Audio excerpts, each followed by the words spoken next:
reporting a tentative deal. Why plans for some people on the prairies are still up in the air. Calls for answers. Loved ones of a Saskatoon homicide victim plead for clues in the case. And Saskatchewan's cool summer. How the prairie heat wasn't high this season. This is CTV News with Chantel Saunders. Air Canada passengers with a tentative deal in place between the airline and the union representing 10,000 flight attendants. After days of disruptions and cancellations, the national carrier is flying again, although it will be days before all aircraft are no longer grounded. CTV's Heather Wright reports on the deal and when air travel will be back to normal. Lines begin forming inside Terminal 1 at Toronto's Pearson Airport this afternoon, with Air Canada flights slowly returning to the air. What's this process been like for you? Hell. The airline has warned getting back to normal could take 7 to 10 days, and many passengers are still stuck in limbo. Getting bits and pieces. They don't seem to know what's going on themselves. After 3 days on the picket line, CUPE, the union representing the roughly 10,000 Air Canada flight attendants, announced early this morning it had reached a deal with the airline. Full details of the agreement haven't been released, but Air Canada says its flight attendants will not only be the best paid in the country, they will also be compensated for pre- and post-flight work. With the deal now reached, the airline turns its attention to repairing its reputation. We're deeply apologetic for what's going on. We understand the impact, the profound impact that this has had. We're going to do everything possible to get people home as quickly as we can. Not paying flight attendants for on-the-ground work has been a common practice within the airline industry. And by changing its policy, experts expect other unions to ask for a similar deal in the future. This will change the dynamics. This will eventually end up costing consumers more to fly because it increases the airline or the air carriers' costs of doing business. So we'll end up paying for this. Prime Minister Mark Carney weighed in on the deal on social media, writing, "It is my hope that this will ensure flight attendants are compensated fairly at all times, while ending disruption for hundreds of thousands of Canadian families, workers, and visitors to Canada." The strike has shone a light on the issue of unpaid work, with the Federal Jobs Department saying today its probe into these allegations will take between 6 and 8 weeks. Air Canada says it hopes to get between 15 and 20% of its flights in the air today as it ramps up service. Because most of its fleet had to be returned to domestic airports due to the strike, every plane has to undergo engine and safety checks before it's cleared to fly. Heather Wright, CTV News, Mississauga, Ontario. People here on the prairies also bearing the brunt, caught in the tailwind of the Air Canada labor dispute. Laura Woodward caught up with some travelers desperate to get home. A trip to visit friends in Penetanguishene, Ontario turned sour for Jennifer Raposo and Dwayne Toole. On Saturday night, hours before they were supposed to go home, their Air Canada flight from Toronto to Winnipeg was cancelled. A little homesick, frustrated, right? My anxiety is through the roof. Toole says Air Canada only offered a refund or credit, forcing them to pay $2,600, nearly 5 times their original fare, to get home on Wednesday. He said, no, because it's a strike, you can either take it as a credit on your Air Canada account, through the wallet, or we can refund you the money. Would you like me to process the refund? I said, yes. And then he's like, would you like me to help you book another flight with another airline? I was like, are you guys going to pay for it? And he said, no. Air passenger rights advocate Gabor Lukács says airlines are required to cover the cost of rebooking flights. Air Canada is trying to push refunds on passengers because it's way cheaper for Air Canada to trick you. I mean, actually, I'm comfortable with being quoted that what Air Canada is doing is actually fraud. It's fraudulent. Lukács is urging travelers who paid out of pocket for new flights to take the airline to small claims court. CTV News has contacted Air Canada for comment on the situation, but did not hear back by broadcast. This is after I voiced my frustration and concerns and turned down the refund again. Meanwhile, Nigel Maxwell, whose flight was also canceled, says he had to repeatedly refuse a refund before being rebooked on a Tuesday flight, extending his family trip to Ottawa by 3 days. Until I touch ground in Saskatoon, Saskatchewan, and step in my car at the airport, I'm going to be holding my breath. Laura Woodward, CTV News, Saskatoon. A Saskatchewan baseball team set to compete at Nationals this week, also among those feeling the turbulence of the unknown. And as Donovan Mace shows us, it's not the only group of athletes feeling stranded. Without stepping onto the field for Nationals, the Team Saskatchewan under-15 boys baseball team has already been thrown a curveball. We were supposed to fly out about 11 and then get into PEI about midnight, and yeah, we're on plan B for sure. Father Kirby Inverardi and his family had 7 seats booked with Air Canada to watch his son Avon play in PEI. All were canceled Monday prior to Air Canada reaching a tentative deal with its flight attendants. We were just hoping that the later flight for the boys actually stayed intact. It's more for the kids, the disappointment. Coming from Regina to try and get all the way to the Maritimes in Charlottetown, there's not many options out there. And they're not the only team scrambling to find alternative arrangements. We were able to confirm the attendance of the 8 teams out of the 10. Team Sask is one of at least 3 teams for the tournament affected by the cancellations. We had to do some juggling with Team Quebec to get them on a bus. Saskatchewan's going to make it, and we're just finalizing a deal right now to try to get Manitoba here through Maine. And while Team Sask had one last practice in Regina Monday, please visit WestJet.com. Parents in the bleachers swapping their seats on other airlines to allow their boys to play. You can't ask for anything more, like to step up and give out flights and do whatever they can do to get their kids there. It's just super impressive. And it's not lost on the young men what their parents have gone through to get them to Summerside. It just shows how much they care about us and want to see us play at that level. We gotta play for them and just play for our province and hopefully bring back some medals. Saskatchewan is set to play their first game on Thursday against Quebec. Donovan May, CTV News, Regina.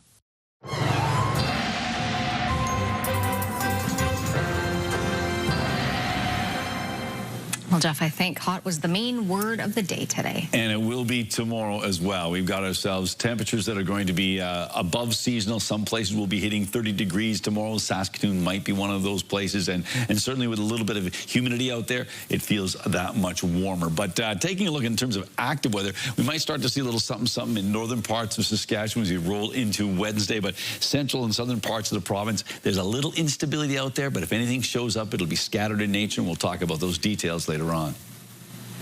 Family and friends of a Saskatoon homicide victim are renewing calls for answers. As CTV's Stacey Hine tells us, they were outside police headquarters today in hopes of getting justice for their loved one. What are we here for? Justice! Who are we here for? Family and friends of Aaron Gamble stand outside Saskatoon Police headquarters, calling for justice in his death. He deserves justice for what happened to him. The 54-year-old was found dead in a dumpster in Saskatoon's Meadow Green neighborhood in March of 2023. Hours before his body was found, video shared by Saskatoon Police shows 3 people walking up to the dumpster and placing something inside. No arrests have been made in the case. For him to be discarded like garbage, no human being should go through that, so that is why I am here. Gamble's sister, Amelia Greyeyes, says police update her monthly, but the lack of progress has been frustrating. She hopes more resources will be added to her brother's case so she can get more answers. Saskatoon Police Chief Cam McBride says while some cases are solved quickly, others require significant resources and time. And this is one case where we have not gotten to the finish line yet. We'll be working with family to make sure that they are up to date, up to speed. McBride notes police are sometimes limited in what information they can share to avoid jeopardizing an investigation. Meanwhile, Greyeyes says she will continue to advocate for her brother until he gets justice. We want to keep his name out there. We want to keep his picture out there. We want him not forgotten. Greyeyes describes her brother as a sweet and friendly man with a big smile. She urges anyone with information on his death to contact Saskatoon Police or Crime Stoppers. Stacey Hine, CTV News, Saskatoon. A Saskatoon woman is one of 2 people charged with drug trafficking offenses following a drug bust in a parking lot in Martinsville. Here's a look at what police took into evidence on August 7th. Officers located 2 people in a parked vehicle as part of an investigation looking into illicit drugs destined for the Spiritwood area. Crack, cocaine, meth, as well as almost $8,000 in cash and weapons were seized. A 45-year-old Saskatoon woman and a 55-year-old man from Pelican Lake First Nation are now facing a string of charges. And a Saskatoon man is facing charges after a backpack full of drugs was thrown from a moving vehicle west of Elstow. RCMP say officers tried to stop the vehicle along Highway 16 on August 14th. It did not stop, and police say the bag was thrown out of a window and the vehicle sped off. It was found abandoned in a parking lot near Allen. 2 people in the vehicle were released. A third person, a 45-year-old man, is facing charges related to drug trafficking and dangerous driving, as well as fleeing from police. The Saskatoon Fire Department says careless smoking is to blame for an apartment fire in the Fairhaven neighborhood. Fire crews were called at about 3:30 to an apartment in the 400 block of Fairmont Drive. They arrived to find flames shooting from the 2nd story of the 3-story complex. The fire was spreading to the roof and attic space. The flames were extinguished during just over an hour later. 2 suites were damaged, with 4 people having to be rehoused. Damage is estimated to be $200,000. The fire department says the fire started after smoking material was not properly disposed of. It's reminding people to make sure they discard cigarettes in proper containers. It says ashtrays, plastic containers, and metal cans can catch fire or allow cigarette butts to blow away and start other materials on fire. It recommends using a sealed jar with water inside. We may be getting a blast of heat today across Saskatchewan, but on the whole, this summer has been relatively cool, according to Environment Canada. As Carla Shinkaruk tells us, warmer summers the past few years might be playing a role in shaping our perceptions about just how much cooler it's been. Yeah, this year was really rainy, though, like more extreme rains. These friends are enjoying the warm temperatures, which have been rare this summer. We've had a lot of rainy days. The weather is making it challenging for this mom to plan. It's really put a damper in all these fun activities for outside for the kids. It's nice that it's getting nicer now, that we can, but it's almost school. And that aligns with what Environment Canada is telling us. This is probably the coolest summer we've had since 2020. Low pressure playing a part in keeping temperatures about half a degree cooler on average in July and August. Wildfires also a factor. There was a while there where we're dealing with a lot of smoke as well. We've seen it in the past where if we get into really thick smoke, sometimes that can suppress temperatures. So that might have something to do with it. Days where the temperatures soared are few compared to 2021, which was a hot summer. In 2021, Saskatoon had 32 days over 30 degrees, while Regina had 33 days. Compare that with 2025 so far, Saskatoon only 6 days, Regina 9 days above 30 degrees. Comparisons like this could make it seem cooler this summer. That's not to say that this summer has necessarily been that cold. It's more a reflection of how hot the last several summers have been. There might be a little bit of recency bias built into people's perceptions there. For seasonal shops, weather always playing a part, but business is steady. It's been a lot more sporadic. It's very not consistent at all. We've had some very, very slow days, and then once it's nice, it's incredibly busy. At the bus stop, the owners are new and they're optimistic. This summer is not so hot, to be honest. It's a little bit rainy. People who didn't want to come last year, they just it's so exciting to come right now. So not to be totally discouraging, Environment Canada does tell me that there is some hope for the end of August and into September to see some of those warm temperatures, maybe even into the 30s. Carla Shinkaruk, CTV News, Saskatoon. Saskatoon is reporting another round of positive Dutch elm disease cases. As Keenan Sorokon reports, city crews continue to find more wood on properties, allowing the disease to fester. Dutch elm disease is on the rise again, with the city reporting a number of new cases in 5 different neighborhoods across the city. In some neighborhoods, the affected trees are near recent cases, while other neighborhoods are encountering the disease for the first time. Kind of all over the city, we're seeing it in various places, which is likely due to wood being moved around. Storing elm wood for any period of time has also become a growing concern. The city moves in to destroy affected trees and test nearby ones, but crews crews also sweep a 1-kilometer radius of any wood stored in neighborhoods. So far this season, the city has destroyed more than 4,000 kilograms of seized wood. One log is almost like, it's like a ticking time bomb. Elm bark beetles get into that log, they get the fungus on them, and they will fly to nearby healthy trees to feed. Arborist David Kearns specializes in insect and disease control. He says years of drought or dry conditions have made more trees susceptible to Dutch elm disease, and the threat of costly fines or jail time hasn't stopped the disease from flourishing recently. What started off as a big Dutch elm disease scare has turned into a Dutch elm disease reality. Kearns says one prohibitive factor is the cost to destroy a tree, which can range from a few $100s up to $7,000. He says Dutch elm disease is everyone's problem, not just a municipal problem. I think a lot of people aren't seeing the connection between the tree in their backyard and the hundreds of thousands, if not tens of millions of dollars that the city of Saskatoon is going to be on the hook for controlling this problem. Elmwood can be disposed of at the landfill for free, but without increased efforts, Kearns says roughly a quarter of Saskatoon's trees are at risk. Keenan Sorakan, CTV News, Saskatoon. The Prince Albert Grand Council is calling on the federal government to re-examine how money to fight wildfires is being distributed. Last week, the federal government announced a commitment of over $45 million for 30 wildland fire risk projects across Canada. The Grand Council says the funds were already committed last year and that the $500,000 it was awarded for a project doesn't reflect that the Grand Council's communities are in some of the highest wildfire risk areas in the country. CTV reached out to the federal government for comment, but did not hear back in time for broadcast. Phone books aren't as commonly used as they once were, and now SaskTel is no longer legally obligated to produce them. Hallie Mandrick on the fate of the phone book. SaskTel's obligation to the Canadian Radio, Television and Telecommunications Commission requiring them to print phone books is no more. But that doesn't mean the Saskatchewan phone book is going anywhere anytime soon. That doesn't necessarily mean that we are going to stop or change the way that we distribute phone books. It just provides SaskTel with the flexibility to evolve the way that we distribute phone books in the future.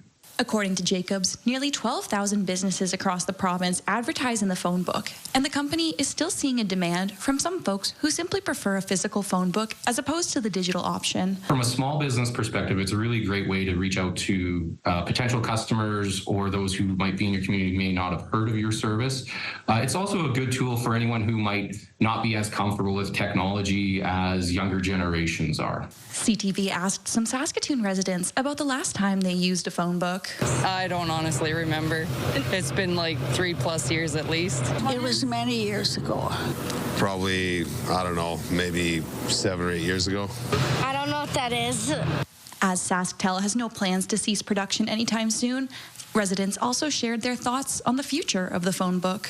The only thing that I wish they would have the cell phone numbers in the phone book. And they don't. Do you think they should keep printing them in Saskatchewan? Yes, I do, because people do use them. Yeah, some people still use them. No, to be honest. I would like to have a phone book. Yeah, why is that? Well, it used to be you could look up somebody in there, but I guess nowadays people don't want their name in the phone book anyway, so.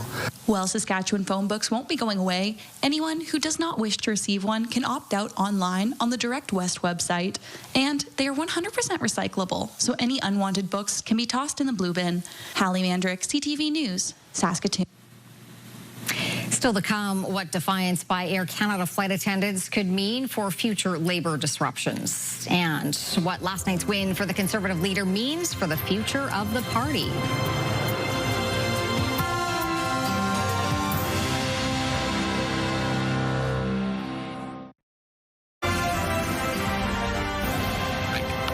You're watching CTV News live from downtown Saskatoon. Thanks for staying with us tonight. Not long after flight attendants went out on strike, Ottawa ordered them back to work under Section 107 of the Canada Labour Code. It's a controversial measure that gives the government the power to end work stoppages. It didn't go over well, the union refusing to comply. CTV's Rachel Aiello now on what that defiance could mean for future labor disruptions. The federal government moving so swiftly to try and force flight attendants back to work, and Air Canada stating it expected that move to be enforced, has riled up the organized labor movement, which is already predicting the way this dispute played out will be precedent-setting. They were using this as a crutch, and over the weekend, the flight attendants made sure that crutch snapped. Workers' unions say they've been emboldened by the last 24 hours and flight attendants' ability to get a deal at the table after defying a federal arbitration order. I very strongly hope that the message that this sends to employers and to our federal government is stay out of interference in collective bargaining and do not expect government to ride to your rescue. The Liberal government has invoked Section 107 of the Canada Labour Code multiple times, including in recent port and rail strikes. But some Labour leaders hope the Air Canada instance was their last. The message to parliamentarians is that this section of the Canada Labour Code has got to go. Asked today if she was concerned that how this strike played out has laid the groundwork for Section 107 to no longer be a viable tool in future disputes, Jobs Minister Patty Hajdu's office wouldn't say. I think what is going to happen over the next little while is Section 107 of the Canada Labour Code that some people argue has been abused in recent years by the federal government, is maybe hit a wall, and it's maybe there's going to be the brakes put on it. Because the only power that directive has is when workers comply. Flight attendants are denying your back to work order. The government is also being accused of misreading the public mood. Their decision to force flight attendants back to work so quickly actually inflamed the issue. It forced them to defy orders of government. It sort of really went against what I think the Carney brand is built on. And to many Canadians, that decision didn't really feel right. The question is now whether other unions would react similarly if talks break down. And with Canada Post heading back to the bargaining table in its protracted dispute with postal workers, we could soon get that answer. Rachel Aiello, CTV News, Ottawa. Conservative leader Pierre Poilievre will return to the House of Commons next month after winning a federal by-election in Alberta last night. I am grateful that I will have the chance to be their humble servant, to fight every day and in every way for the people in this region who feed, power, and protect all of Canada.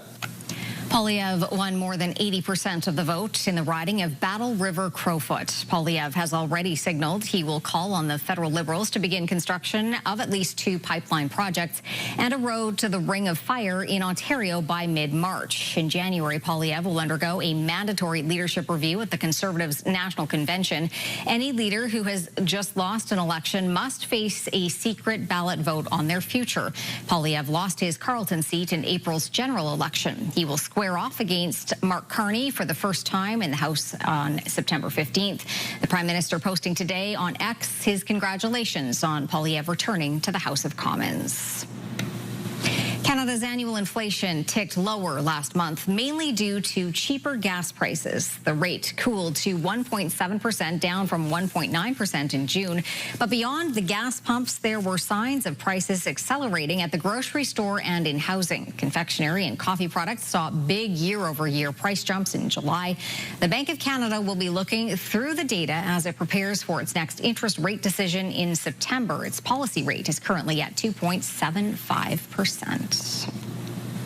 There's nothing cool about the weather today, Jeff. No, not at all. It is hot, and it's going to remain hot at least for one more day, and then a bit of a cool-off, Chantel. We'll talk about those details in a second or two. Let's bring up some numbers. Start off with our current temperatures. It's 27 right now in Saskatoon, 26 in Prince Albert, and 27 in the Battlefords. A bit more sunshine in the Battlefords region, and as you can see, not particularly windy in all 3 locations. Saskatoon's almanac, well, I thought we were going to hit 30 degrees. We hit 29.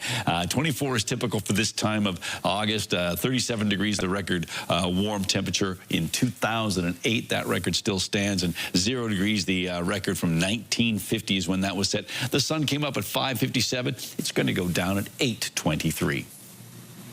Coming up, human-like robots doing human things. How Canadian work could shape the future of the workforce.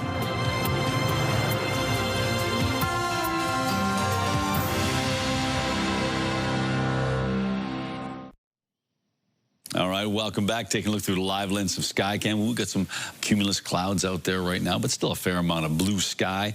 And it has been a warm day. It's been a hot day, and it will be a hot day tomorrow, particularly in southern Saskatchewan. So we'll take a look at that in just a second or two once we take a look at our satellite and radar shot here. And as you can see, some active weather out in British Columbia making its way into Alberta and ultimately impacting parts of northern Saskatchewan, but central and southern parts of the province, not so much. So let's take a look at our numbers. And as you can see, 27 in Saskatoon and the Battleford's, 26 in Prince Albert currently. And our hot spot today was 37 degrees in Val-Marie, 5, the cold spot in Stony Rapids. Around the province we go. 24 degrees in Lloydminster, 32 in Swift Current, 32 as well in Estevan, 33 in the Queen City, 29 in Yorkton. Into central parts of the province, temperatures ranging from 24 degrees in Meadow Lake, Spiritwood, and Waskesiu up to 31. That's in Kindersley. It's 30 in Watrous and Rosetown, and 29 in Hudson Bay. Up north, hot temperatures there too, are certainly warm temperatures. 19 degrees in Collins Bay, but it does get as warm as 25 in La Ronge and Sandy Bay Island Falls. And down south, look at this. Is anybody in the, oh yeah, 28 degrees in Outlook, 29 in Millville. Otherwise, everyone else at 30 degrees or hotter, and we're looking at 33 right now in Assiniboia and Weyburn. That is roasty and it's toasty. Our futurecast indicating, yes, expecting to see some a little bit of, you know, scattered showers mostly, and there might be some risk of a thunderstorm or two, but most of the active weather looks like it's going to be localized in northern parts of the province, but it doesn't mean other parts won't be impacted. Now, right now, we do have heat warnings in effect for a swath of southern Saskatchewan, but on top of that, we do have some severe thunderstorm watch boxes in effect, including the city of Regina, but areas close just south of Saskatoon, Watrous, Outlook, those areas are certainly in that risk area. So we'll keep our eye on the skies in that as we go along in the evening. Buffalo Narrows expecting some showers tomorrow. Otherwise, we're looking at cloudy or mainly cloudy skies in the north with temperatures in the low 20s. Similar sort of temperature pattern for Meadow Lake and Spiritwood, but it comes with showers and a risk of a thunderstorm. Much warmer in Kindersley and Rosetown, 29 for Kindersley, Rosetown, 30 degrees. Down in the southwest, yes, temperatures in the low 30s under mainly cloudy skies. A little bit warmer in the southeast in many places, 29 in Yorkton, but 32 in Regina, 33 in Moose Jaw, 35 the expected high in Estevan under mainly sunny skies. Clouds prevail in much of east central Saskatchewan for Wednesday with temperatures hovering around that 28-degree mark. Watrous comes with a risk of a thunderstorm and some shower activity. Here we go with the details for the Battleford. 14 degrees overnight, 26 tomorrow, not much in the way of wind. And then we've got ourselves windy conditions, though, on Thursday, 19, 20 degrees on Friday, Saturday, a bit on the cool side. We've got temperatures basically around 22 for the weekend, but then warming up again to above seasonal numbers on Monday and Tuesday under sunny skies. For Prince Albert area, partly cloudy conditions overnight, 12 degrees, 26 tomorrow, so above seasonal temperatures for Wednesday. Thursday, 19, 18 on Friday, 20 on Saturday, 21 on Sunday, and starting off the work week at 23, but 26 1 week from today. Saskatoon, a slight chance of showers with a risk of a thunderstorm tonight. 14 degrees, the expected overnight temperature, not particularly windy. Tomorrow, 30 degrees for a high. With the humidex, it will feel like 35 degrees. And then on Thursday, windy and 21 degrees, 20 on Friday, Saturday 21, and 22 on Sunday, 25 on Monday, and 1 week from today, 28 degrees.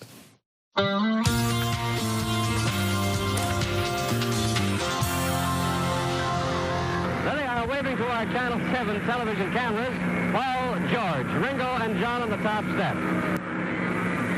It's been 61 years since the Fab Four made their first stop in Canada, and it was in Winnipeg on August 18th, 1964. The band was headed from London to San Francisco when his plane touched down to refuel. Crowds of screaming fans flocked to the Winnipeg airport to see the Beatles in person. Pretty cool.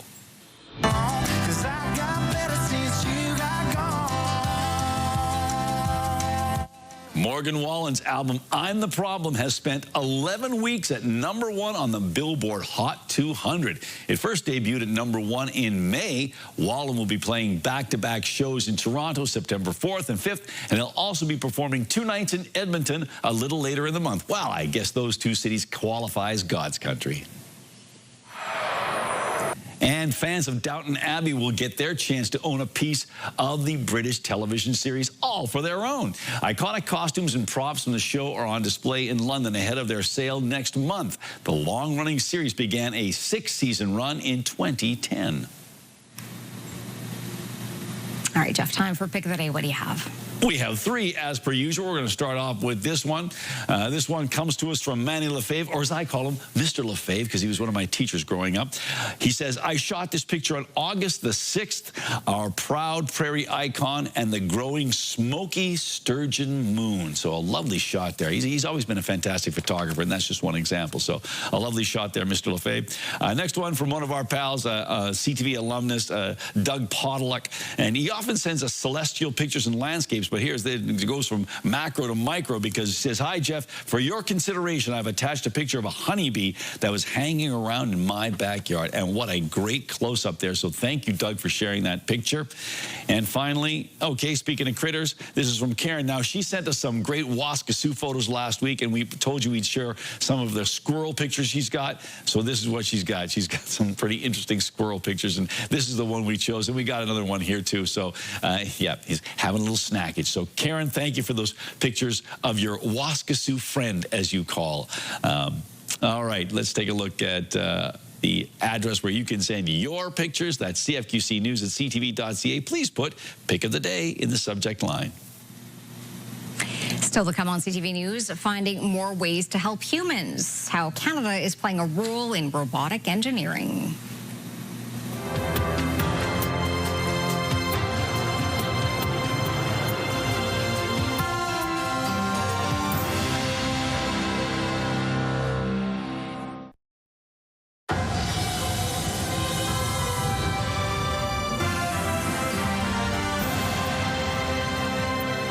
Robots designed to look and move like people are being used to address critical challenges in hazardous industries. And soon, they're expected to be a $15 billion industry of their own. CTV's Spencer Turcotte now on a Cambridge, Ontario company working to make sure Canada is at the forefront. A quick stretch of the fingers. The range of motion is incredible. And these robots are ready to work. A humanoid robot is a robot that matches the human form. At Mercy Robotics in Cambridge, Tariq Rahim and his team have developed human-like robots that can do human tasks. Everything is Mercy designed, and we're really proud of it. Mercy says their robots are already addressing critical Canadian challenges like gathering data for remote First Nations water plants, providing support in aging care facilities, and filling essential roles in precarious industries. These robots are going to tackle the repetitive, monotonous jobs. And most importantly, they're going to handle the backbreaking labor that humans should really not be doing. Rahim says people shouldn't worry about the humanoids taking human jobs. They may replace some roles, but he says with any emerging technology, new job opportunities arise.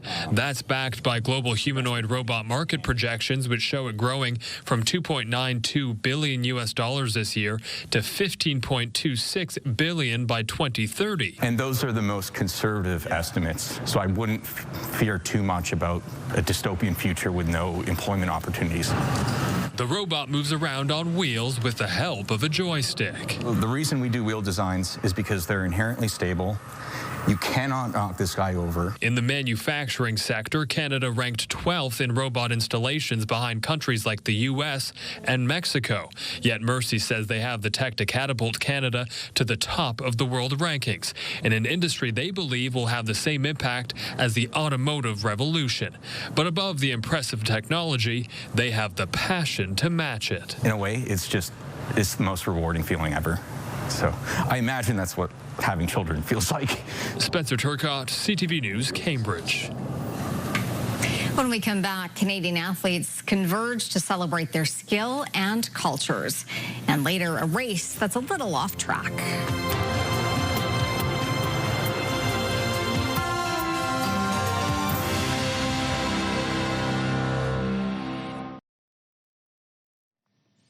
All right. right, welcome back, and we'll take a look at the rural forecast for tomorrow. And some places, yes, we saw that in the futurecast and certainly indicated that some places will be dealing with little instability, and that instability may lead to some shower activity and some thunderstorms, or at least a risk of a thunderstorm. And that's sort of a line that extends from Meadow Lake down through Watrous. Otherwise, we're looking at mainly cloudy skies and hot temperatures. Look at that, outlook 31, 27 in a number of communities, including Melfort, Hudson Bay, and Wynyard. And then as we make our way down south, ooh, it gets hot. You can see that we've got temperatures of 31 in Maple Creek, 32 in Rock Glen and Assiniboia, 33 in Lumsden and Coronach. Yes, 31 in Carlisle, 28 in Kenora. So some very warm temperatures. And does that include La Loche? No, it doesn't, because La Loche is going to be around 19 degrees tomorrow. Chance of some showers and thunderstorms. We anticipate that northern Saskatchewan may see the most in the way of active weather. It's going to be a bit breezy at times, winds out of the west at 20, gusting to 40. And La Loche is where internet plans of up to 1 gig are available from SaskTel.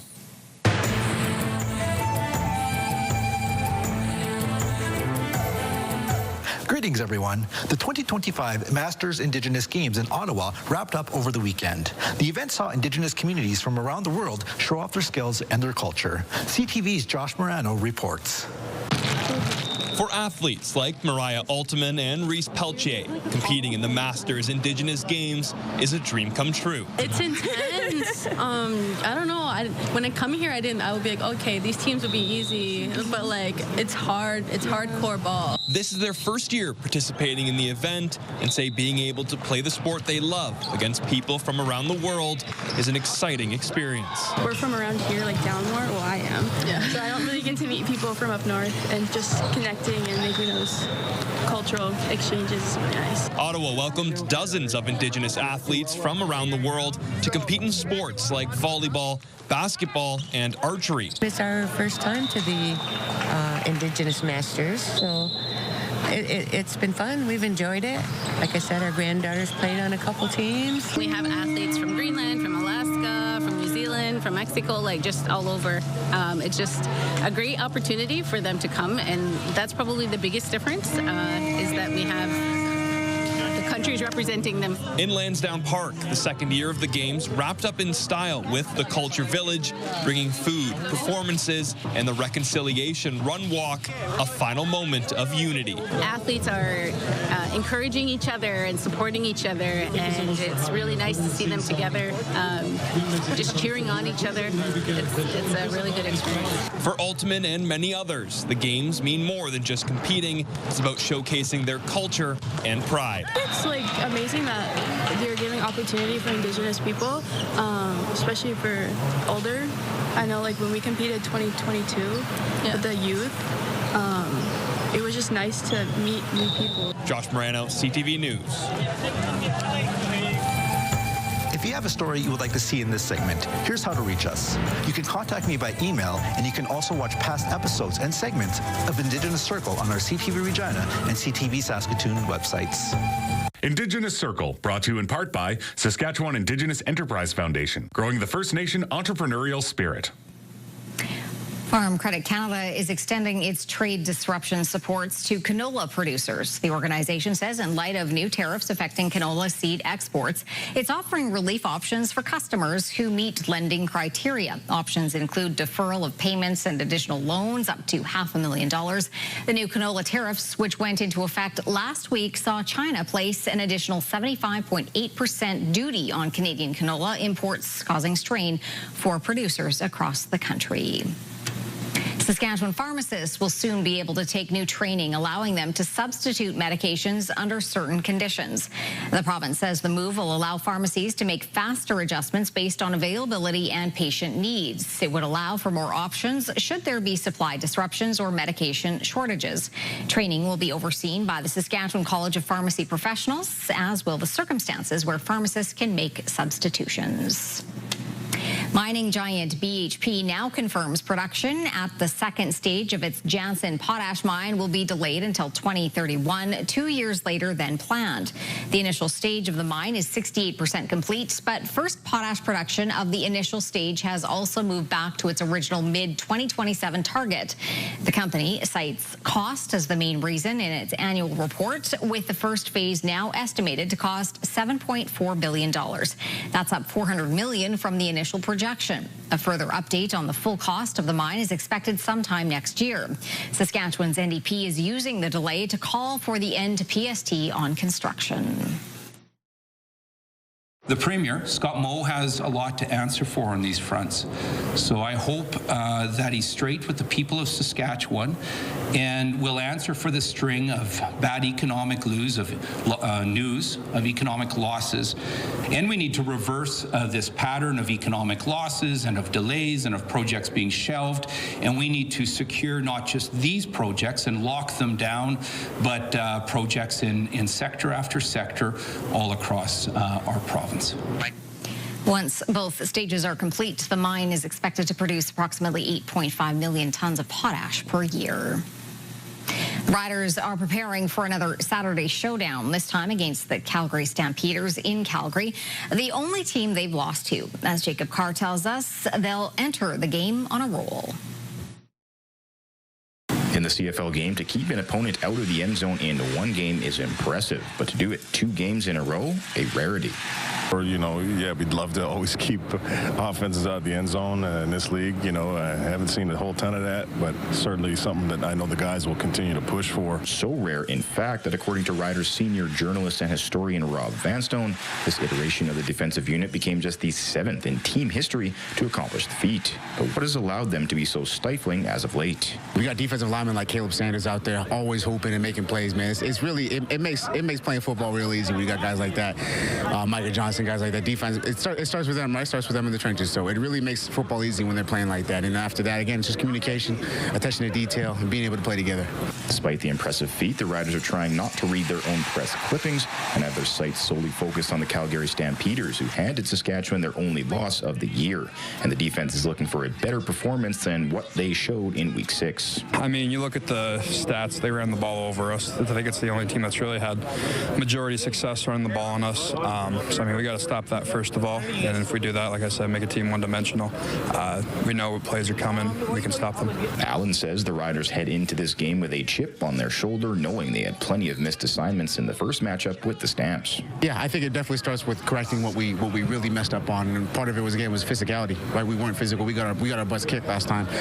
They were the more physical team, which can't happen if you want to win football games. The West Division showdown could have big implications. A win for the Riders puts them 6 points ahead of Calgary, while a loss would bring the Stamps within 2 points of first place Saskatchewan. Jacob Carr, CTV News, Regina. Turning to local gas prices now, the average price in Saskatoon is just under $1.29 a litre. That is up. The lowest price in town is $1.19.9. On Saskatchewan markets, Cameco dropped $3.74 today, and Nutrient finished the day at $78.76. Coming up, how these competitors hope to be a cut above the rest. Then, weedy issues front and center at the London Zoo.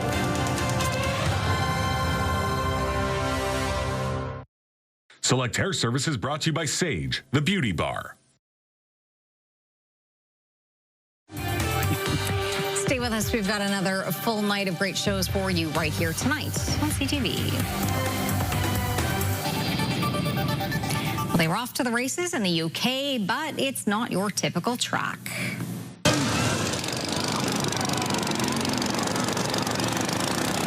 This is known as the 12-hour lawnmower race. Competitors stop every 45 minutes to pull into the pit lane, refuel, and fix damages to the mower or to the drivers. It runs all through the night, and whoever makes the most laps around the track wins. But most drivers say they just want to make it to the end, and that's a victory in itself. Well, why not? Now, Yes. I wonder if they changed drivers like at Le Mans, or if it's the same driver. I think it's the same one. Okay, fair enough then. Well, animals at the London Zoo are being shown a little love during its annual weigh-in day. Every animal at the zoo, from the very small to the large, have their weight and their measurements carefully recorded. Vital health information is tracked for more than 400 species. It's a way to measure growth, monitor pregnancies, and spot unexpected changes. See, if they give you food at the doctor's office to get on the scale, right? That would work. No? They'll probably throw things off. Exactly. It's non-scientific. That's true. You got to take your shoes off, though, for that. Well, some do.